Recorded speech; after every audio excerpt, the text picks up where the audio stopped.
കപ്പയ്ക്ക കൊണ്ട് ഇതുപോലെ തോരൻ വെച്ചിട്ടില്ലെങ്കിൽ ഒന്ന് ചെയ്ത് നോക്കണേ. പിന്നെ നിങ്ങൾ എപ്പോഴും ഇതുപോലെ ചെയ്യത്തുള്ളൂ. പെട്ടെന്ന് തന്നെ നമുക്കിത് റെഡിയാക്കാം. ചേരുവകളൊക്കെ കുറച്ച് കുറവാണ്. വീഡിയോ സ്കിപ്പ് ചെയ്യാതെ ഫുള്ള് കാണാം. ഇഷ്ടപ്പെട്ട ഒന്ന് ലൈക്ക് ചെയ്ത് സബ്സ്ക്രൈബ് ചെയ്ത് സപ്പോർട്ട് ചെയ്യണേ. താമസിക്കുന്നില്ല, നമുക്ക് നേരെ വീട്ടിലേക്ക് തന്നെ പോവാം.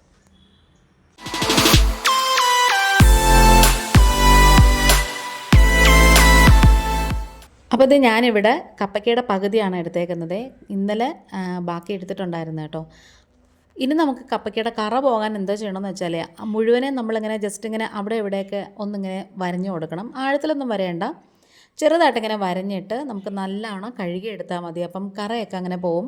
പിന്നെ നമ്മൾ കട്ട് ചെയ്യുമ്പോൾ ഒന്നും അങ്ങനെ കറ വരത്തില്ല കേട്ടോ.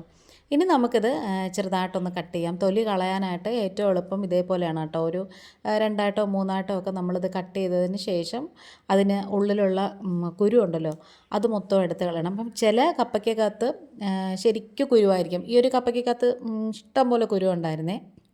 ചിലതിനകത്താണെങ്കിൽ ഒട്ടും തന്നെ കുരു കാണത്തില്ല.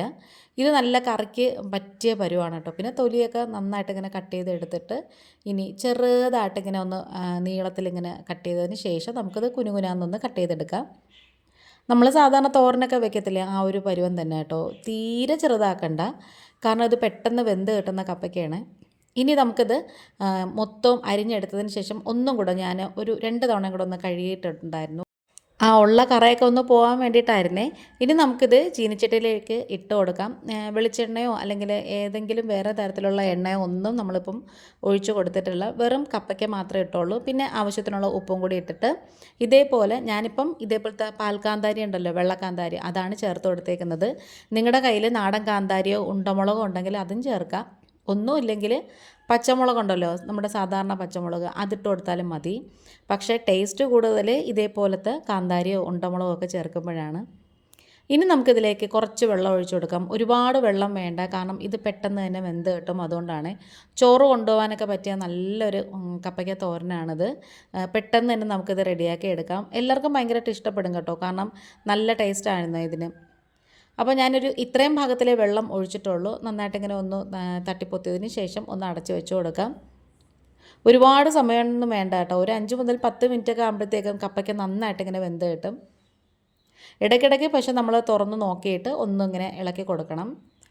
എങ്കിൽ മാത്രമേ ആ എരിയൊക്കെ നന്നായിട്ട് ആ വെള്ളത്തിലോട്ടൊക്കെ ഇറങ്ങുമ്പോഴത്തേക്ക് മുളകിൻ്റെ എരിവൊക്കെ നന്നായിട്ടിങ്ങനെ ഇറങ്ങി വരുള്ളൂ. കപ്പയ്ക്കൊക്കെ നല്ലൊരു എരിവ് കിട്ടും. ആദ്യം ഞാൻ എടുത്ത് നോക്കിയപ്പോൾ വെന്തിട്ടില്ലായിരുന്നു. ഇപ്പോൾ ഇതേ നന്നായിട്ടിങ്ങനെ വെന്ത് വന്നിട്ടുണ്ട് കേട്ടോ. ഏകദേശം ഈ ഒരു പരുവത്തിലാവണം കേട്ടോ. നന്നായിട്ടിങ്ങനെ ഞാനിത് കൈ കൊണ്ട് എടുത്ത് കാണിച്ചു തരാം. നല്ല ചൂടുണ്ടായിരുന്നു. ഒന്നിങ്ങനെ അമർത്തിയപ്പോൾ തന്നെ നന്നായിട്ട് വെന്ത് വന്നിട്ടുണ്ട്. വെള്ളമയവും നന്നായിട്ട് വറ്റിയിട്ടുണ്ട്. ആ വെള്ളപ്പറ്റ് മൊത്തവും വറ്റിയതിന് ശേഷം നമുക്ക് തേങ്ങ ചിരകിയതുണ്ടല്ലോ അതും കൂടി ചേർത്ത് കൊടുക്കാം. കറണ്ടൊക്കെ പോകുന്ന സമയത്ത് നമുക്ക് പെട്ടെന്ന് റെഡിയാക്കാൻ പറ്റിയൊരു തോരനാണ് കേട്ടോ. അരയ്ക്കാനൊന്നും പറ്റിയില്ല എന്നുണ്ടെങ്കിൽ ഇതുപോലെ ഇങ്ങനെ തേങ്ങ തിരുമ്മി അങ്ങ് ഇട്ട് കൊടുത്താൽ മതി. എന്നിട്ടിങ്ങനെ നന്നായിട്ടിങ്ങനെ യോജിച്ചെടുക്കണം. അതിലേക്ക് കുറച്ച് നല്ല ഫ്രഷ് ആയിട്ടുള്ള കറിവേപ്പിലയും കൂടി ചേർത്ത് കൊടുക്കാം. വീഡിയോ കണ്ടുകൊണ്ടിരിക്കുന്ന സമയത്ത് നിങ്ങൾക്ക് ഇഷ്ടപ്പെടുകയാണെന്നുണ്ടെങ്കിൽ ഒന്ന് സബ്സ്ക്രൈബ് ചെയ്ത് സപ്പോർട്ട് ചെയ്യണേ. ഇനി നന്നായിട്ടിങ്ങനെ മിക്സ് ചെയ്ത് ഇളക്കി യോജിപ്പിച്ചതിന് ശേഷം കുറച്ച് പച്ച വെളിച്ചെണ്ണയും കൂടി ഇതിൻ്റെ മുകളിലേക്ക് ഒഴിച്ചു കൊടുത്താൽ മതി. എളുപ്പത്തിൽ ചെയ്യാൻ പറ്റിയ നല്ല ഹെൽത്തി ആയിട്ടുള്ള നാടൻ തോരനാണ് കേട്ടോ ഈ കപ്പയ്ക്ക തോരൻ എന്നൊക്കെ പറയുന്നത്. ഇത് കിട്ടുവാണെന്നുണ്ടെങ്കിൽ ഒന്ന് ട്രൈ ചെയ്ത് നോക്കണം. എന്നിട്ട് കമൻറ്റ് ഇടണേ. ഇനി നന്നായിട്ടിങ്ങനെ ഒന്ന് മിക്സ് ചെയ്ത് ഇളക്കി യോജിപ്പിച്ചതിന് ശേഷം ചൂട് ചോറിൻ്റെ കൂടെ കഴിക്കാൻ നല്ല അടിപൊളി ടേസ്റ്റാണ്. ഇന്നിപ്പോൾ ഇത്രയേ ഉള്ളൂ. വീണ്ടും വരാം. Thanks for watching.